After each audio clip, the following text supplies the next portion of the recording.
You're welcome back to the morning show here on Arise News. Those were indeed very useful updates from Bengashiru in Kebbi State and Merichinda in Adamawa State. But now let's get down to brass tacks as we usher in our first distinguished guest, Mary Ikokwu, who is founder, Emerge Women, and Assistant Director of Protocol and Events for APC's Presidential Campaign Council. Mary also aspired to go to the House of Representatives during the recent elections to represent the people of Arochukwu or Afia Federal Constituency in Abia State. Good morning, Mary. Great to see you again.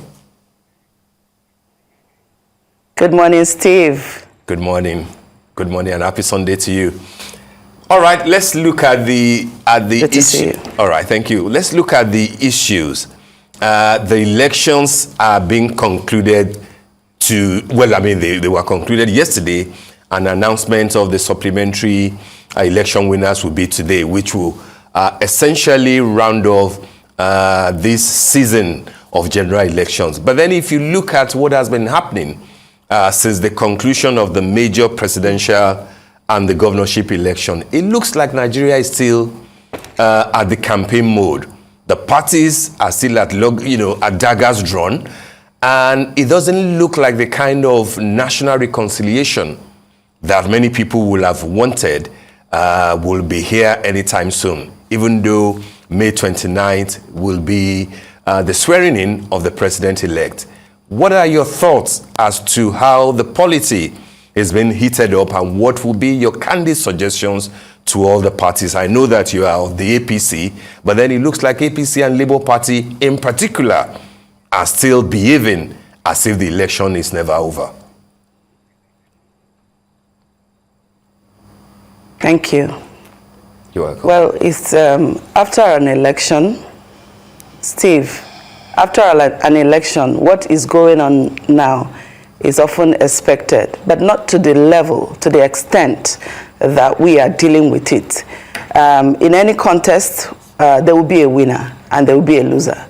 And you don't also expect that the loser would be happy, particularly when there are also process issues according to in this election. There have been challenges from especially the presidential election, when there were a lot of issues with that election. And that issue there was an issue of upload and all of that. But that issue, INEC has also given their own explanations. And of course, every one of us called out INEC.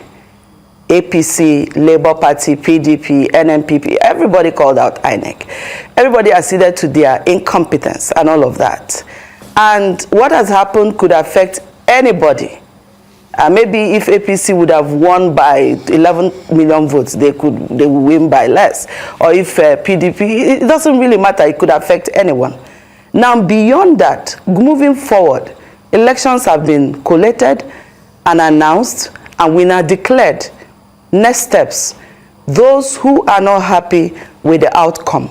If you listen to Peter Obi, he had said he didn't have a problem with the outcome, but with the process, which is also something most people have been hammering about. Now, when we go past that, what is the next step? The next thing that needs to happen is that there have to be consensus building, reconciliation, and building of harmony, peace building for the sake of this country. And you may ask, it's so easy. Maybe you could say, because I'm in APC. No, far from it. I wear a cap of even a gender and human rights advocate. So even on that, I have my own self-beliefs on the issues. So, but I understand when it's fundamental human rights and the place of peace and reconciliation and what it does to nation building, and how important it is for us to understand the how and the whys of peace building and why we need to really move forward. People need to heal. And President-elect Asiwaju Bola Ahmed Tinubu had also, in his recent speech, had talked about healing and reconciliation. You may say, it's easy for him to say, but the truth is, the country must move forward. And why it is important we build consensus and peace building is because there is a need to have everyone in the country have that great sense of belonging. You have worked out for your country. People have worked out for their parties, and they need to feel that sense of belonging. They need to be carried along. And I'm not speaking about just APC.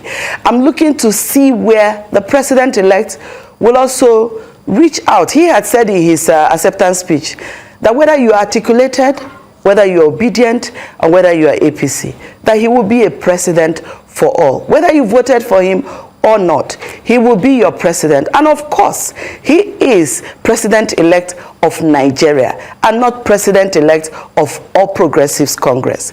And that's the side. And then why you need to, the how and the why, it now becomes a bit tricky in the sense that after collation, an announcement of results and declaration, the right thing to do, the next best thing to do is to approach the court and seek redress where you feel you need to. Now, those who have issues have gone to court. And we must allow people to seek redress in a court and get justice. So now that is going on, the challenge we are having now is citizens who are hiding under this movement to cause mayhem, to cause disaffection, to cause... and one thing I said even before going into this election, I talked to a lot of my friends, I say, do not invest your emotions into an election because that will lead you to depression. We don't even have... We're not big on mental health care in Nigeria. So you will be harming yourself if you're dwelling in something that you don't even have a full disclosure on. In my own place, I voted, I monitored the election in over 15 polling units in Arachukwu local government. It was peaceful. Though INEC came a bit late, they came from 1 p.m., some 4 p.m., but they stayed until the election was conducted. INEC, apart from logistics of late coming, where they showed their incompetence, the election was credible, free, and fair. But in other places, there were also pockets of violence here and there. There were pockets of violence in Lagos State. There were pockets of violence in the southeast. There were pockets of violence in northwest. There were pockets of violence almost in some places. However, we need to also understand that those pockets of violence may not, in actual fact, change the outcome of the election. But it may have disenfranchised people who have rights to vote in an election. And that is a place I have is my pain point, that the government, Bola Tinubu, he comes in, he must, as a matter of need, reach out, and even the INEC needs to apologize to those citizens who were disenfranchised in any way, and even political parties for their, how will I put it now, indiscipline of members of political parties. And when I speak about political parties, APC, PDP, Labour Party, NMPP, all of the political parties, these are characteristics of citizens, Nigerians, who are playing within these parties. But what is important right now is that we must look forward to building harmony as a nation for the development of this country. All right. I'd like to take you on that. You know, you have said that the elections have been won and lost, and aggrieved members are in court. But as we look into nation building, I think it is important to look at setting the agenda for the incoming president. Now, what critical areas, in your opinion, should he be focusing on? As you know, Time magazine recently listed Tinubu as one of the 100 most influential people in the world. Now, if I were to quote the reporter, she described Nigeria as a fractured nation, filled with a litany of crises, including deep-rooted corruption, religious insurgencies, and shortages of cash, fuel, and power. She further stated that Tinubu will be inheriting a crumbling economy. Now, what in your opinion should be his stepping stone at this point when it comes to nation building and setting his agenda? Thank you. This is very interesting. You know, the thing is that that we often look at nation building and our focus is usually on presidential election and presidency at the federal level. But there's also the state and there's the local government. We can't build a nation in isolation and just think about the federal government. I'm looking at it, when we're setting the agenda, we're looking at the president. He comes in, he must look at the low-hanging fruits. And what are those low-hanging fruits? And look at them, get cracking with them, and keep running. The good thing is that it's a continuation of an existing administration of the same party. So I don't think there will be much of a difficulty in rebuilding back the country or continuing to build on the foundations that have been laid. One area that I think that this incoming president would need to focus on, he has even his manifesto is a very beautiful one, I must say. And if that manifesto will be duly implemented, Nigeria will be on their way to El Dorado. I think that economy is big. We have to be big on economy because people will expect that you go talking about insecurity. Let me tell you, the truth is that nobody carries arms. I am here. I can go carrying arms. I have a job that pays my bills, that takes care of my family, and I have everything. My life is together. But if I have needs and I don't know where the next meal is coming from, I am more vulnerable. I am open to more crime than someone who is gainfully employed, somebody who has things working, the country is working for you. So if we address the issue of the economy of this country and make sure that President Muhammad Buhari, I must say, has invested so much in the critical infrastructure area, the roads, the rail, and all of that. But the coming government, good enough is the same party, must build on those ones that the President Muhammad Buhari has built on, and then go a step further to look critically at the economy. And I'm happy to say that he also has eggheads, very brilliant people in the economic sector that he's putting together for his administration. And another thing is the issue of education. The president has also, President-elect has dwelled so much on that. He constantly spoke about 4 years course for a 4 years term, which is taking away strike and all of that. That's what 4 years course in 4 year term will mean. And also that he will invest in education, not just about increasing the educational budget, but also making the right policies and also ensuring there is student loan. There will be opportunity for brilliant students in Nigeria who, for lack of funds, have not been able to access education. He has given his commitment that he will be, the government of his own government will be giving student loan, which is remarkable. I would look forward to that Nigeria. Sometimes we cry, oh, we didn't get, this is not the government we're looking for, this is not the man we want. But the truth is that our ways are not God's ways. Before that election, I prayed to God, I say, I don't care if I'm APC, please don't look at my party. Give Nigeria what will be best for this country. Give this country a man or woman who will begin the work process to fixing Nigeria, to rebuilding this country. And you see how the election went. I don't believe that anybody can become president just like that. I would like to come in here. Yes, I'd like to come in here. I mean, I'm still talking about setting the agenda. Yes. If you let me land. Okay, please go ahead. Setting the agenda. Yes, so, and the truth is that the issue of education, if you solve educational problem, Nigeria's problem is almost solved, because when somebody is educated, you'll be able to hold his government accountable. In the next election, if you have more educated electorates, you won't get to a point where people are paid to vote. An educated person already knows his or her rights. An educated person will be able to understand that he doesn't need to get employment, that he can actually create job for himself, him or herself. And then the issue of gender, he has also spoken about. For us to move forward as a country, you need to invest in the mainstreaming of women, youth, and people with disability. I want to see a Nigeria that works for everyone. And that is the Nigeria that the president-elect has promised us. So we're going to be holding him to account on that.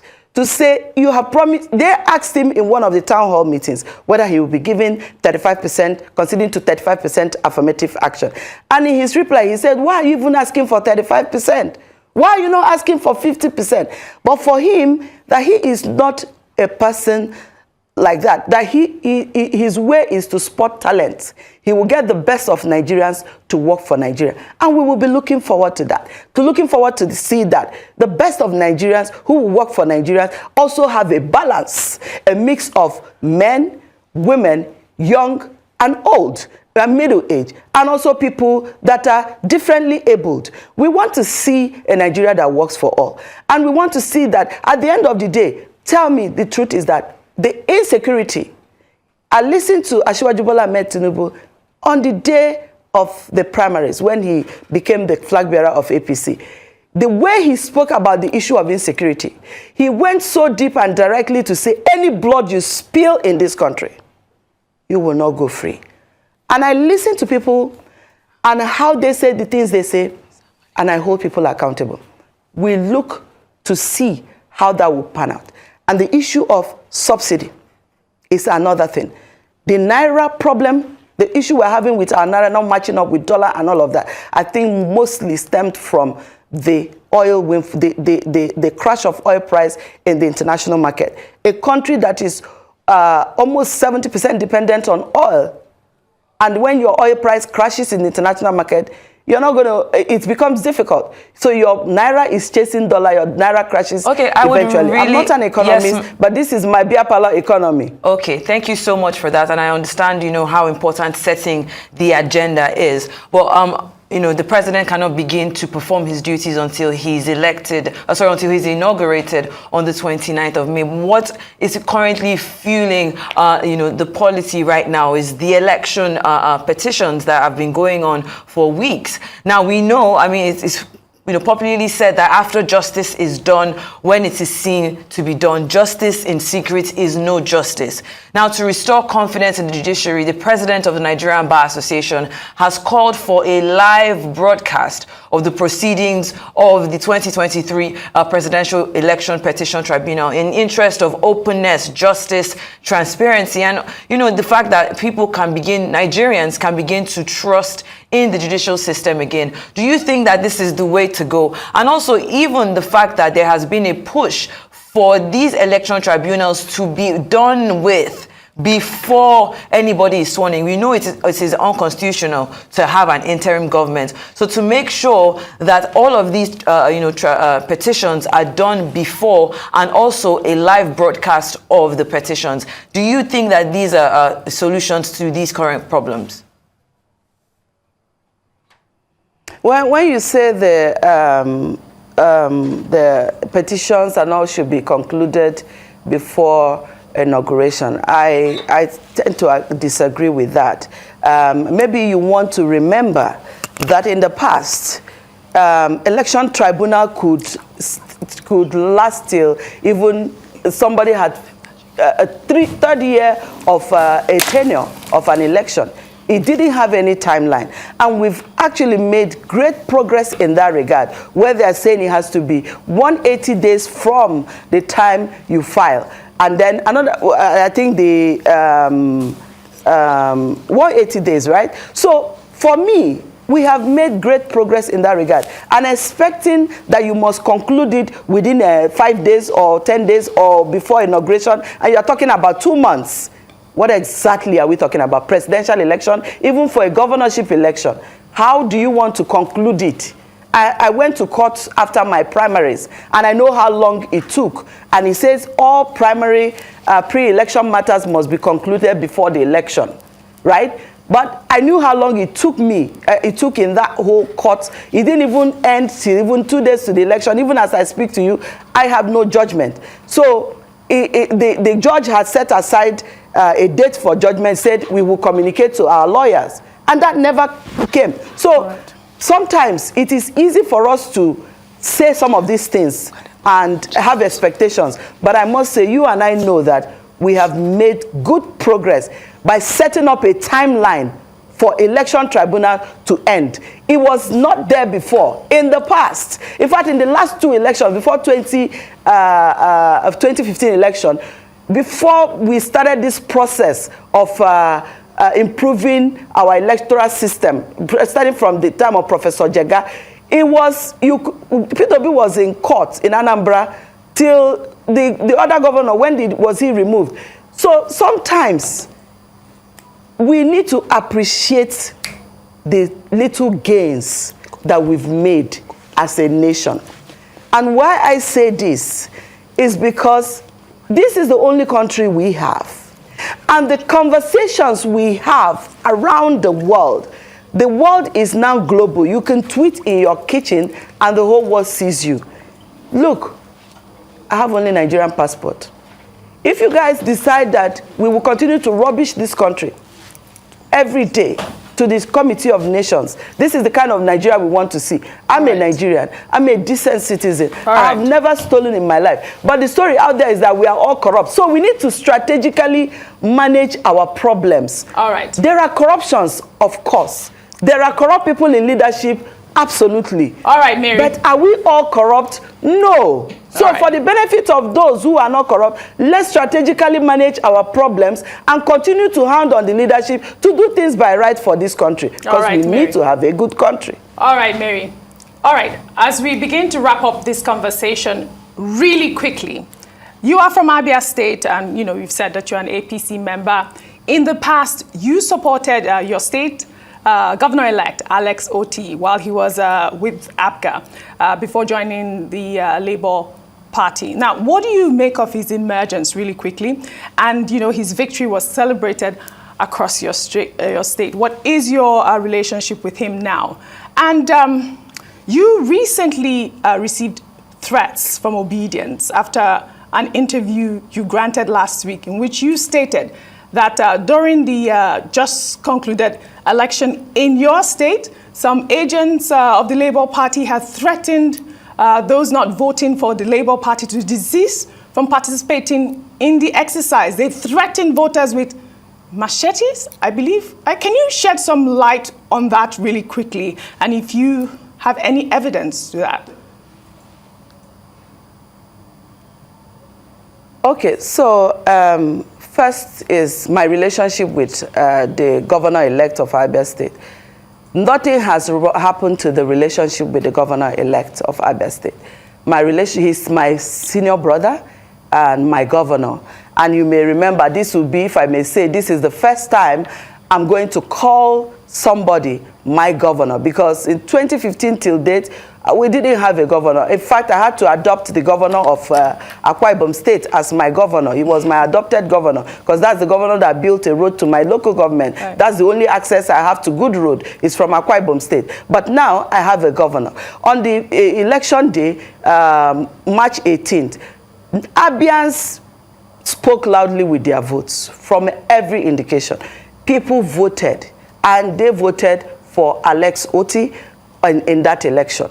And that is not in doubt, and he was declared the winner. So I don't know where and how the Obedience understand spoken English, and but because sometimes when you say something, once, as far as that thing is not in tandem with the obedient movement, and this is one challenge I have with them. The obedient movement, there are, in respect to obedient who are normal people. I'm not talking about the obedient who are disobedient inside the obedient.